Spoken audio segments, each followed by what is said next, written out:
অনির্বাণের বিপদ জেনে রাই আর নিজেকে আটকে রাখতে না পেরে জানলা ভেঙে পালিয়ে গেল। হ্যাঁ বন্ধুরা, ভিডিওতে লাইক দিয়ে দেখতে থাকুন।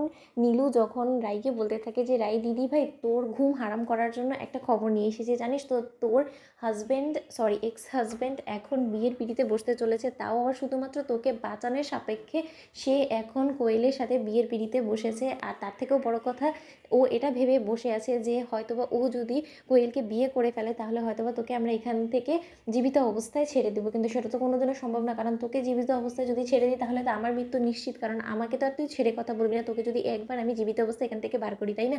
তাই I am really very sorry to say যে আজই হয়তো বা তোর জীবনের শেষ দিনটা, তুই আর কিছুক্ষণের অতিথি মাত্র, একবার শুধু কোয়েলে সিঁথিতে সিঁদুরটা অনির দাদাভাই পরিয়ে ফেলুক, তারপরে দেখ তোকে কি করে চিরতরে ঘুম পাড়িয়ে দিই আমি। অন্যদিকে এই কথা বলা মাত্র রাই বলতে থাকে যে যতক্ষণ পর্যন্ত রাইয়ের শ্বাস চলবে ততক্ষণ পর্যন্ত অনির্বাণের জীবনে কেউ কোনো আঁচও আনতে পারবে না, আর সেটা যাতে না আনতে পারে সেই ব্যবস্থায় আমি করবো। তুই কি মনে করেছিস যে তুই আমাকে এরকম করে হাত পা বেঁধে আটকে রাখতে পারবি? সেটা কোনোদিনও সম্ভব হবে না। আমি প্রয়োজনে এই দেওয়াল ভেঙে হলেও আমি এখান থেকে বের হবই। নীলু, আমিও দেখি যে তোর এই নোংরা চক্রান্ত ঠিক কত দূর অবধি ঈশ্বরও সায় দেয়। অন্যদিকে এই কথা বলা মাত্র অন্যদিকে যখন অনির্বাণের মাকে অনির্বাণ বলতে থাকে যে মা, যত শীঘ্রই সম্ভব বিয়ের জন্য তোড়জোড় শুরু করে দাও, পুরোহিত মশাইকে ডেকে পাঠাও, আমি আজই বিয়ে করতে চাই। অনির্বাণের মা বলতে থাকে যে অনির্বাণ, তোমার কি মাথা খারাপ হয়ে গেছে? তুমি বুঝতে পারছো না যে এই মেয়েরা তোমার জীবনে সর্বনাশ ডেকে আনছে? একবার ও তোমার জীবনে সর্বনাশ করে গিয়েছে, এবার তুমি আবারও নিজে যেচে পড়ে ওকে স্বীকৃতি দিয়ে সমাজের কাছে ওকে ভালো সাজানোর জন্য তুমি নিজের জীবনে আরও অশান্তি ডেকে আনছো, সেটা তুমি বুঝতে পারছো না? তখন অনির্বাণ বলতে থাকে যে মা, এই মুহূর্তে আমি তোমাকে হয়তো বা কোনো কথা খুলে বলতে পারছি না, কিন্তু তা সত্ত্বেও আমারও একটা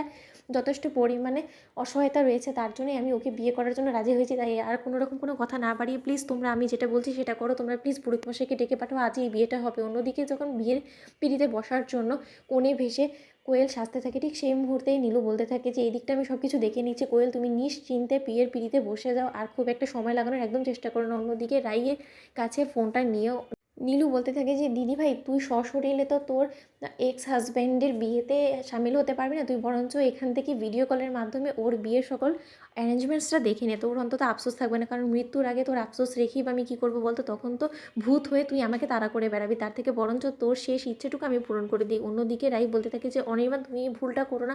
অনির্বাণ, তুমি আমার কথা শুনতে পারছো? অন্যদিকে কোয়েল বলতে থাকে যে অনির্বাণ তো এই মুহূর্তে এখানে নেই, কিন্তু আমি আছি, দেখছো রাই আমাকে কীরকম লাগছে কোণে বেশে, বলো তো? আমাকে একটু কমপ্লিমেন্টও তুমি দিলে না, তুমি এতটা আমাকে হিংসে করো। অবশ্য তোমার হিংসে করাটাও স্বাভাবিক, কারণ তুমি তো আমার থেকে খুব একটা দেখতে সুন্দর না, আর তুমি যদি সুন্দর হতে তাহলে তো অনির্বাণকে অবশ্যই তুমি নিজে বশ করে রাখতে পারতো, কিন্তু সেরকমটাও কোনো কিছু করতে পারলে না। তাহলে তোমার পরবর্তী জীবনের জন্য আর আমার শুভকামনা রইল। তুমি আমাকে কনগ্রাচুলেটও করলে না যে আজকে আমার জীবনে এত বড় একটা সুবর্ণ সুযোগ আমি পেতে চলেছি, আমি অনির্বাণকে আবারও ফিরে পেতে চলেছি। তোমাদের ভিডিওটা ভালো তো লাইক এন্ড শেয়ার, সাবস্ক্রাইব করতে ভুলো না।